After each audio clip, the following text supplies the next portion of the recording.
Hi, I'm Cristina Headley from Equip for Equality. You have many rights when you are admitted to a mental health facility. One of those rights is the right to refuse treatment. This video discusses your right to refuse treatment and the circumstances under which the facility can provide treatment to you even if you have refused it. If you are admitted to a mental health facility, you have the right to refuse mental health treatment at any time during your admission, including psychotropic medication and electroconvulsive therapy, or ECT. You can refuse treatment even if you were admitted to the facility against your wishes and even if you previously consented to such treatment. If you refuse mental health treatment, the facility cannot give it to you unless one of the two conditions applies. First, the facility may treat you against your wishes in an emergency. This can happen where your treatment is necessary to prevent you from causing serious and immediate physical harm to yourself or others, and no less restrictive alternatives are available.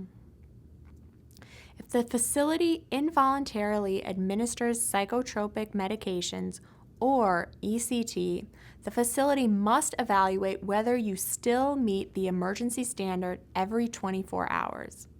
It also must document its determination in your record. The facility can only administer short-term psychotropic medication and ECT for up to 72 hours, not including Saturdays, Sundays, and holidays. The facility must stop administering the treatment after that time unless the treatment remains necessary and the facility has filed a petition for court-ordered treatment. Second, the facility may treat you against your wishes if the treatment is ordered by a court. Any person 18 years of age or older, including your guardian, may file a petition asking the court to order your involuntary treatment. In most cases, the treating psychiatrist or director of the mental health facility asks for the court order. The involuntary treatment hearing will be scheduled within 7 days after the petition is filed. The court will automatically extend or continue the hearing date for 7 days at your request, a request by the state, or by the person who filed the petition. The court may grant an additional continuance if no longer than 21 days if a continuance is necessary to provide time for psychological evaluation or to allow you to arrange for an attorney. The hearing will most likely be held at the facility where you have been admitted. The involuntary treatment hearing is separate from the hearing to involuntarily admit you to the facility, but it may occur immediately before or after the admission hearing. You may have the same judge for both hearings. You have rights at the hearing. These include the right to an attorney. If you cannot afford one, the Illinois Guardianship and Advocacy Commission or the public defender will represent you. You have the right to attend the hearing. You must attend the hearing unless your attorney tells the court that you do not want to attend and the court decides that attending would cause you emotional or physical harm. You have the right to present evidence, the right to testify and call witnesses, and the right to cross-examine the other side's witnesses. At least one psychiatrist, clinical social worker, clinical psychologist, or other qualified examiner who has examined you must testify, and you must have a right to ask that person questions. You have the right to a closed hearing. Anyone can request that the hearing be closed so that no one else is present in the courtroom except the parties and the judge. The court will grant the request to close the hearing if no one objects. If you object, the hearing will remain open. If someone else objects, the court will not close the hearing unless it decides that your interest in having the hearing closed is compelling. You have the right to an independent examination.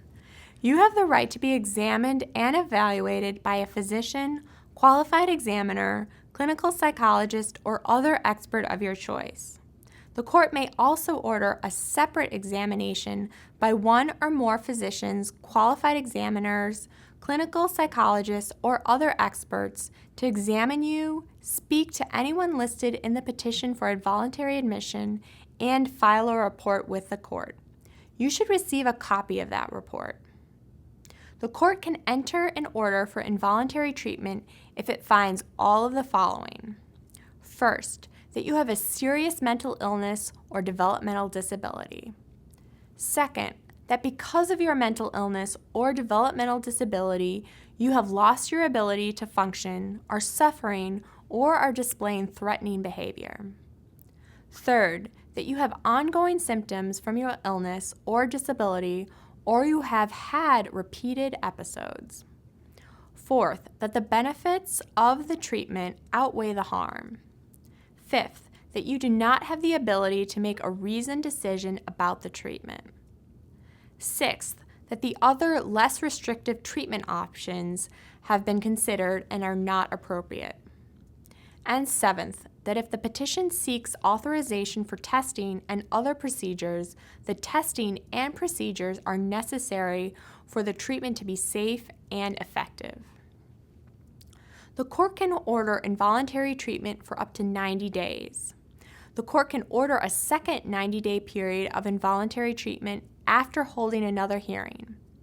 After that, the court can authorize 180-day periods of involuntary treatment. Each time the 180-day time period ends, the court must hold another hearing as discussed above. The court's order does not mean the facility is required to administer involuntary treatment, only that it is authorized if necessary. If the facility determines at any time that involuntary treatment is not necessary, it should stop the treatment.